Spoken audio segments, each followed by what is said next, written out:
Good morning, everyone. Good morning, Tucson. So the last couple of mornings, I've been waking up um early and upset because Father keeps showing me about Abraham in the Bible.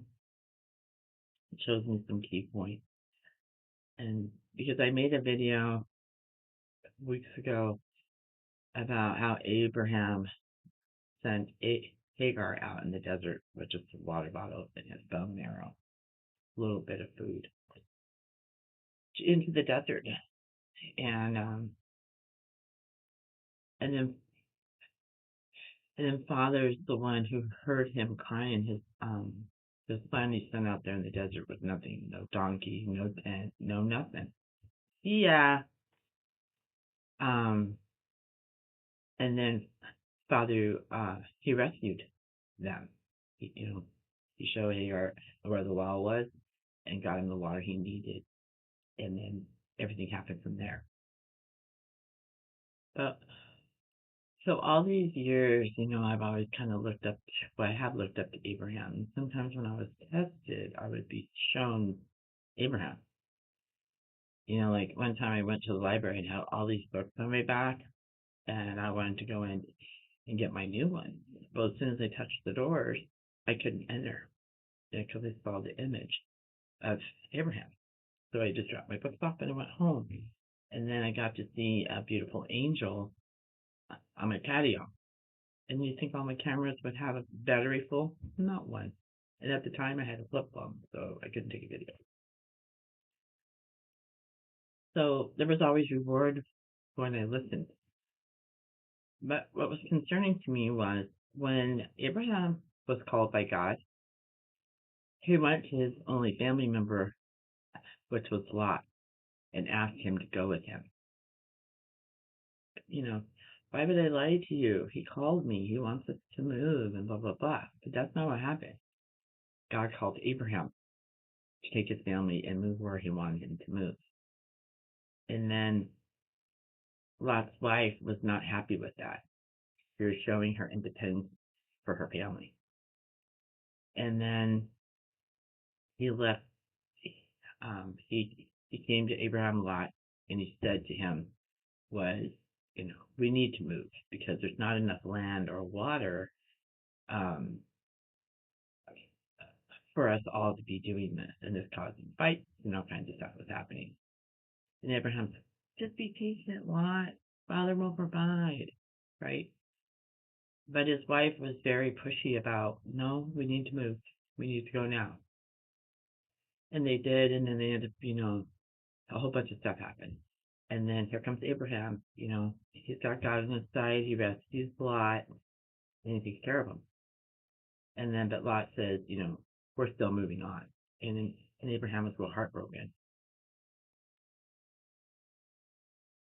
And so, what I gathered, codependency. He's afraid to do it on his own, but he was bringing his other family members with him, which they weren't called to, just Abraham. And then Lot's wife was marked, as being the pushy one and all that stuff. And then her non-faith was God to look back to the pillar. But she was the pillar of you know, when God speaks, we move. And that's what my life's like. And I know what happens if I don't move. It keeps continuing to happen until I do what I'm called to do.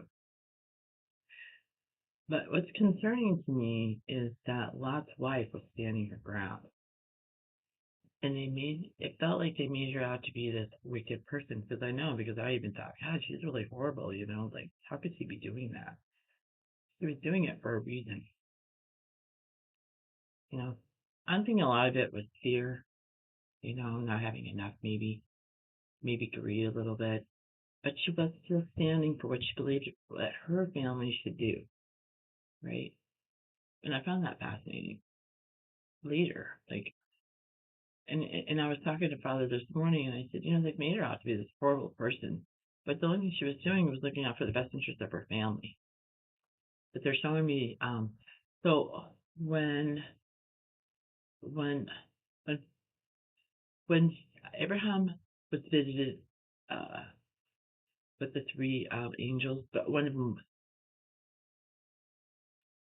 was a holy person. So some say it was Jesus, some say it was God, but it's a mixed message in there because the guy even bowed to our Lord Jesus in the Bible story. So I believe that Jesus was seen before birth, but he came in spirit as the Father, and and Abraham is bargaining with God. Well, what happens if you have 10 people that are good or 3 people that are good? If you can find 20, will you not destroy that place? Like, yes. But he didn't know, Abraham, is that God already sent his angel. And when Lot helped them, he was protecting him and his daughters. But his wife, she turned around and looked back. And I understand about that looking back part, because over the years, I always used to ask, why is this happening to me? Well, I didn't see it right away, I didn't see it until after that whole situation with that job, and then here. And here I'm just standing my ground for me and my family. And other families too who are also going through what we're going through. We're not the only ones here. But no one's fighting back. And then I asked Father the other day, why do they keep taking it? Why do they not just move? Because their rent is low. So the owners think they can just keep mistreating people, or their management. I don't know who's behind all this, but someone behind it. And then we're on our 5th day without water, and that does not do it. But we're dealing with it, right? We really don't have a choice. A lot of people here don't have money to just up and leave. Like us. And we go in and we complain, and they just give us another lie. It's always a lie on top of a lie. And what I'm seeing in the Bible, and what God is showing me, that when we see it at face value, it looks like a totally different story. But when we're getting that deep imprint of what the Bible is speaking, there's a pattern there. And it broke my heart a lot, because we glorify Abraham, but he puts a woman in the desert with nothing. And then God comes in and he rescues. And that's what he does for a lot of people. He sends in his messengers, and we take care of what he's called us to do. We're not liked. We're mistreated like no tomorrow. We're abused by people. But I don't take it personally, because God's fighting my battle. This is not my battle. When people do things like this, they're fighting with God. They're not fighting with me. I'm just a human being, just a messenger, doing what I'm called to do. And that it is what it is. There's nothing more that I can do to follow what I'm called to do. Because if I don't, there's penalties for that. I make examples in the back. Sorry, my nose is running because allergies are bad right now. So back in the day, they kept having me around this one guy, and the guy's gonna think I'm a nut. I'm not doing that. I can't tell how many times I said about I'm not doing that. I seen that person finally in no thought that nobody else could even imagine. And the man came up to me and asked me, "Do you have a message for me?" And other people I've had to give the message. And then the hate train comes. First they're one day they're my friend, and the next day I have all these enemies. And that's just what it is. It's been like that for years. And it is what it is. But I think my father has always helped women throughout the years. And like I've said many times, how he has provided for me and my family. To speak up, to say something. But men have always pushed us down, sent us away with nothing, or they've used us and we got nothing anyway, and then we go, how much start all over again. We're just in that. You know how many single mothers are out here working 2, 3 jobs,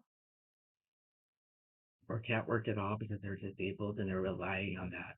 money from their exes who are to provide for their children, the utility bills. It costs money to raise children. It's not free. Not right. It's heartbreaking because so many women have been left, even in the Bible, nothing. And God has provided for them. But when will be enough to be enough? Why did these men and women get to go live their lives when they have a family they left behind? In my daughter's case, he wanted her to come back begging, but that didn't happen because we have all kinds of resources how we make money. We don't beg for nothing. We'll give it with state and we'll put a pile up. He can sit around all his life. Go ahead, sit around. One day you're going to retire, and then you're not going to have anything. You're going to know what it's like to be on our end, because there is this thing called what you put out, you reap. Can't keep doing this, people. It doesn't work like this. Crazy. Excuse me, bother. But I don't like what they do, how they write it in the Bible. That's why it's really good to have all, all different kinds. Kids look at the footnotes, and how they're doing it and what they're doing. But they've always made the women look bad. There's the ones who are strong, firm in their faith, and who do a lot for their community and for their churches. No, that's not okay. You're just a woman, you're down here. We're not down there. We're right here. And God is my rock. And God is a lot of women's rock. Why do you think there's so many independent women? Because they're not putting up with that crap anymore. We're not. We're not going to tolerate what you think you're going to put out. God sees everything that is out there. He sees everything that's happening. There's no running. None. I mean, we've said things in the past, we get caught up on that. But when we own it and are accountable and start making things right, that's when your life changes. And that's what's important. It really is. There is no more mention of Abraham ever seeing his son again. And I think it was written in there too. He never saw him again. Didn't even know what happened to him. Didn't even know what he created. Nothing. If that's the kind of image that we're supposed to live by, that's a false image. That's not true. And I don't like that. And it's hurtful for anyone to write the Bible in that form. Is it true? We don't really know. I mean, the Bible's written by so many different people that when they find pieces of it, they just add their own words to it. If you go and pick up the sea scrolls, you can see bits and parts that are missing. So the best way to know the truth is to go to Father and ask Him what's going on. Ask Him for the truth. He will give it to you. I have a Bible that some of the footnotes are incorrect, and they're corrected in my Bible. He showed it to me. He showed me there's a lot of things in that Bible that's hidden, and it's a real shame. But I think the ones who are supposed to acknowledge it are those true Christians who believe in Father and listen for Him and to hear Him, His visions, experiences. Because when you have an experience, it's related to what God's trying to show you. And I was in bondage for a long time. It was, I think, a couple of years. So I was already going through some real bad situation. And then I saved my head. So, yeah, I used to have real long, pretty hair. But I'm not allowed to have long hair now. It's have short hair. So I have short hair. But that's what it is. And I'm older too. It's a lot easier to take care of it when it's short. I wanted to leave that with you guys. And if you're not sure, you have questions. I want to cry right now. Ask God. He'll provide them for you. In any situation, I don't care what it is. It doesn't even have to relate to the Bible. It can be anything in your life. You have an enemy. You want to know who that is?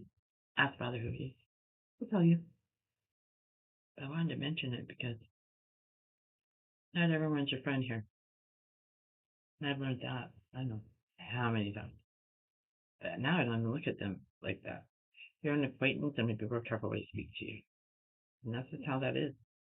And I speak to God 98% of the time because He's my only guy that does fine. All right. God bless and leave that with you. Peace.